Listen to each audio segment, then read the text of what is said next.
ದೇವರ ವಾಕ್ಯವನ್ನ ಇನ್ನಷ್ಟು ಆಳವಾಗಿ ಅರ್ಥ ಮಾಡ್ಕೋಬೇಕು, ಅದರ ಜೊತೆ ಒಂದು ಒಳ್ಳೆ ಕನೆಕ್ಷನ್ ಬೆಳೆಸ್ಕೋಬೇಕು ಅಂತ ಅನಿಸ್ತಿದ್ಯಾ? ಹಾಗಿದ್ರೆ ಬನ್ನಿ, ಅದಕ್ಕೊಂದು ತುಂಬಾ ಸಿಂಪಲ್ ಆದ ಅದೇ ಅಷ್ಟೇ ಪವರ್ಫುಲ್ ಆದ ವಿಧಾನವನ್ನ ಇವತ್ತು ಕಲಿಯೋಣ. ಬೈಬಲ್ ಓದೋದು ಒಂದು ವಿಷಯ, ಆದ್ರೆ ಅದರ ಜೊತೆ ನಿಜವಾಗ್ಲೂ ಒಂದು ಸಂಬಂಧ ಬೆಳೆಸ್ಕೊಳ್ಳೋದು, ಅದರ ಆಳಕ್ಕೆ ಇಳಿಯೋದು ಅದು ಬೇರೆನೇ ಅಲ್ವಾ? ಆದ್ರೆ ಶುರು ಮಾಡೋದು ಹೇಗೆ ಅನ್ನೋದೇ ಕೆಲವೊಮ್ಮೆ ದೊಡ್ಡ ಪ್ರಶ್ನೆ ಆಗುತ್ತೆ. ಎಲ್ಲಿಂದ ಶುರು ಮಾಡಬೇಕು, ಹೇಗೆ ಮಾಡಬೇಕು ಅಂತ ಒಂದ್ಸಲ ಗೊಂದಲ ಆಗ್ಬೋದು. ಹಾಗನ್ನಿಸಿದ್ರೆ ಈ ವಿಶ್ಲೇಷಣೆ ಖಂಡಿತವಾಗ್ಲೂ ಸಹಾಯ ಮಾಡಲಿದೆ. ಸೊ ಅದಕ್ಕಿರೋ ಪರಿಹಾರವೇ ಇಂಡಕ್ಟಿವ್ ಬೈಬಲ್ ಅಧ್ಯಯನ ವಿಧಾನ. ಅಬ್ಬಾ, ಹೆಸರು ಕೇಳೋಕೇನೋ ದೊಡ್ಡ ಟೆಕ್ನಿಕಲ್ ಪದತ್ತರ ಇದೆ ಅನ್ಕೋಬೇಡಿ. ನಿಜ ಹೇಳ್ಬೇಕಂದ್ರೆ ಇದು ತುಂಬಾನೇ ಸಿಂಪಲ್, ಅಷ್ಟೇ ಅಲ್ಲ ತುಂಬಾ ಪರಿಣಾಮಕಾರಿ ಕೂಡ. ಯಾರ್ ಬೇಕಾದ್ರೂ ಇದನ್ ಬಳಸಬಹುದು. ಹಾಗಾದ್ರೆ ಇದು ಕೆಲ್ಸ ಮಾಡೋದು ಹೇಗೆ? ತುಂಬಾ ಸಿಂಪಲ್. ಇದ್ರಲ್ಲಿರೋದು ಕೇವಲ ಮೂರೇ ಹಂತಗಳು. ಮೊದಲನೇದು ವೀಕ್ಷಣೆ, ಅಂದ್ರೆ ಆ ವಾಕ್ಯಭಾಗ ನಿಖರವಾಗಿ ಏನ್ ಹೇಳ್ತಾ ಇದೆ. ಎರಡನೇದು ವ್ಯಾಖ್ಯಾನ, ಅಂದ್ರೆ ಅದರ ಅರ್ಥ ಏನು. ಮತ್ತು ಕೊನೆಯದಾಗಿ ಅನ್ವಯ, ಅಂದ್ರೆ ಈ ಸತ್ಯಕ್ಕೆ ನಮ್ಮ ಪ್ರತಿಕ್ರಿಯೆ ಹೇಗಿರ್ಬೇಕು.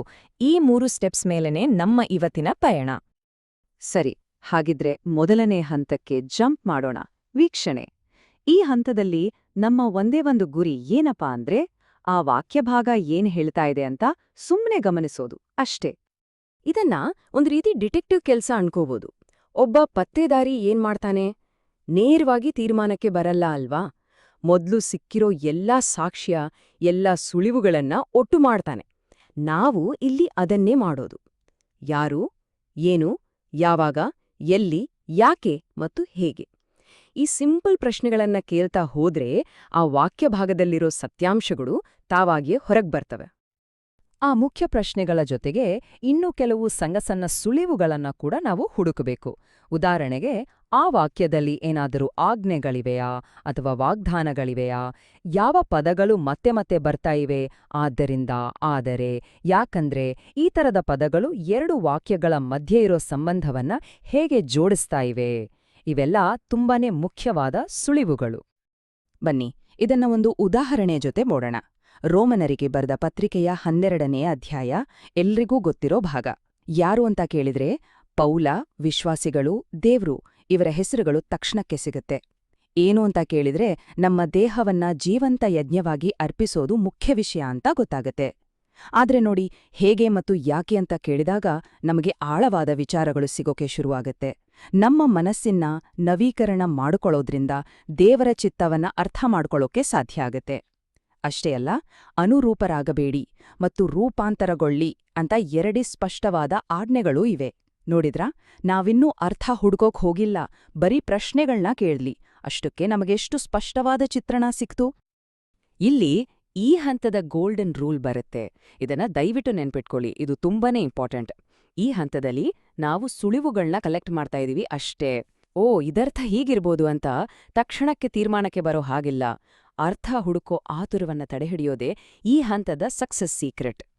ಸರಿ, ಈಗ ನಮ್ಮ ಹತ್ರ ಸಾಕಷ್ಟು ಸುಳಿವುಗಳು, ಸತ್ಯಾಂಶಗಳು ಇವೆ. ಹಾಗಾದ್ರೆ ಮುಂದೇನು?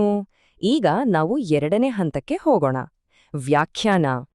ಸರಿ, ಈಗ ನಮ್ಮ ಹತ್ರ ಇರೋ ಈ ಎಲ್ಲಾ ಸುಳಿವುಗಳನ್ನ ಇಟ್ಕೊಂಡು ಏನ್ ಮಾಡೋದು?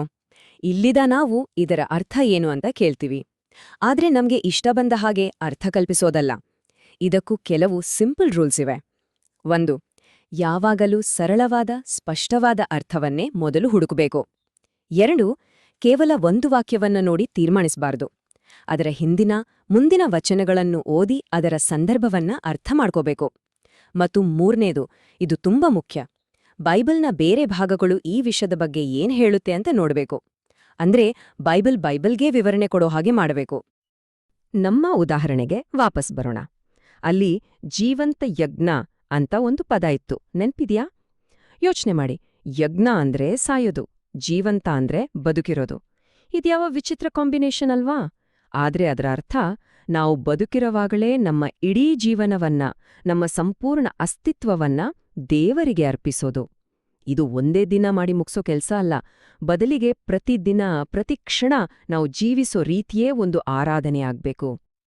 ಈ ವಾಕ್ಯಭಾಗದ ನಿಜವಾದ ಪವರ್ ಇರೋದೇ ಇಲ್ಲಿ ನೋಡಿ. ಈ ಅದ್ಭುತವಾದ ವ್ಯತ್ಯಾಸವನ್ನ ಗಮನಿಸಿ. ಒಂದು ಕಡೆ ಈ ಲೋಕದ ಮಾದರಿಗೆ ಅನುರೂಪರಾಗಬೇಡಿ ಅಂತ ಹೇಳುತ್ತೆ. ಅಂದ್ರೆ ಹೊರಗಿನಿಂದ ಬರೋ ಒತ್ತಡಕ್ಕೆ ಮಣಿಬೇಡಿ, ಜಗತ್ತು ಹೇಳಿದ್ದನ್ನೆಲ್ಲ ಕಾಪಿ ಮಾಡಬೇಡಿ ಅಂತ.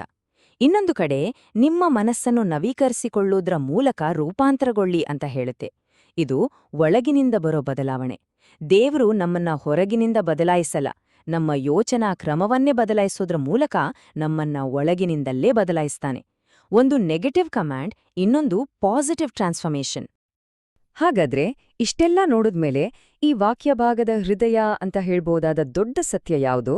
ಅದು ಇದು: ನಮ್ಮನ್ನ ಸಂಪೂರ್ಣವಾಗಿ ದೇವರಿಗೆ ಅರ್ಪಿಸ್ಕೊಳ್ಳೋಕೆ ಪ್ರೇರಣೆ ಕೊಡೋದೇ ದೇವರ ಅಪಾರವಾದ ಕರುಣೆ. ಮತ್ತು ಆ ದೇವ್ರು ನಮ್ಮ ಜೀವನವನ್ನ ಬದಲಾಯಿಸೋದು ಹೇಗೆ ಗೊತ್ತಾ?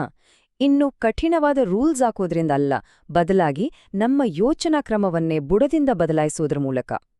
ಸರಿ, ಇಲ್ಲಿವರೆಗೂ ನಾವು ಆ ವಾಕ್ಯ ಏನ್ ಹೇಳುತ್ತೆ, ಅದರ ಅರ್ಥ ಏನು ಅಂತ ತಿಳ್ಕೊಂಡ್ವಿ, ಜ್ಞಾನ ಸಿಕ್ತು.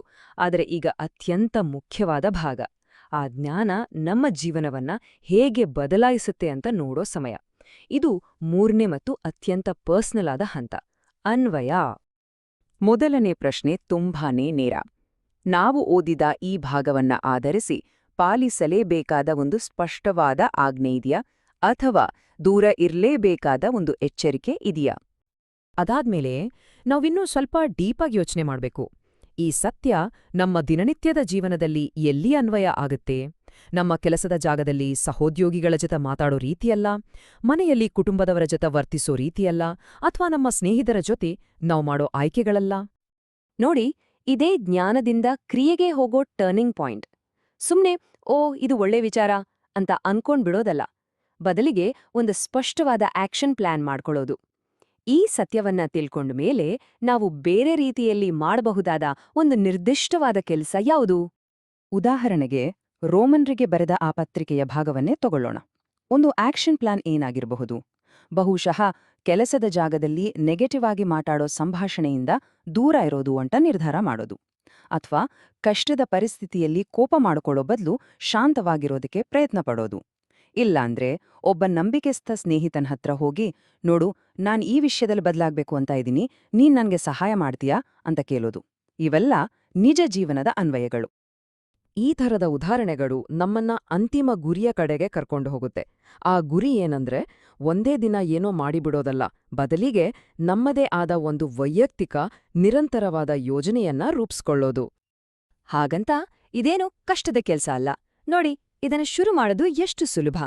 ವಾರಕ್ಕೆ ಒಂದೇ ಒಂದ್ಸಲ, 30 ನಿಮಿಷ, ನಿಮಗೆ ಯಾರೂ ಡಿಸ್ಟರ್ಬ್ ಮಾಡ್ದಿರೋ ಶಾಂತವಾದ ಜಾಗ, ಬೈಬಲ್ನ ಯಾವ್ದಾದ್ರೊಂದ್ ಚಿಕ್ಕ ಭಾಗ, ಆಮೇಲೆ ನಾವು ಮಾತಾಡ್ಕೊಂಡ ಹಾಗೆ ವೀಕ್ಷಣೆ, ವ್ಯಾಖ್ಯಾನ ಮತ್ತು ಅನ್ವಯ, ಈ 3 ಹಂತಗಳನ್ನ ಫಾಲೋ ಮಾಡೋದು.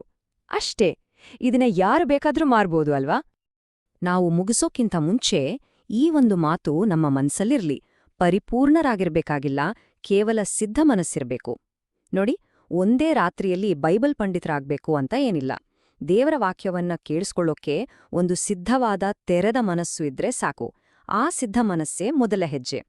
ಈ ವಿಧಾನ ಅನ್ನೋದು ಕೇವಲ ಒಂದು ಟೆಕ್ನಿಕ್ ಅಲ್ಲ, ಇದು ದೇವರ ವಾಕ್ಯದ ಮೂಲಕ ಆತನ ಜೊತೆ ಒಂದು ಆಳವಾದ ಸಂಭಾಷಣೆ ನಡೆಸೋಕೆ ಒಂದು ಆಹ್ವಾನ.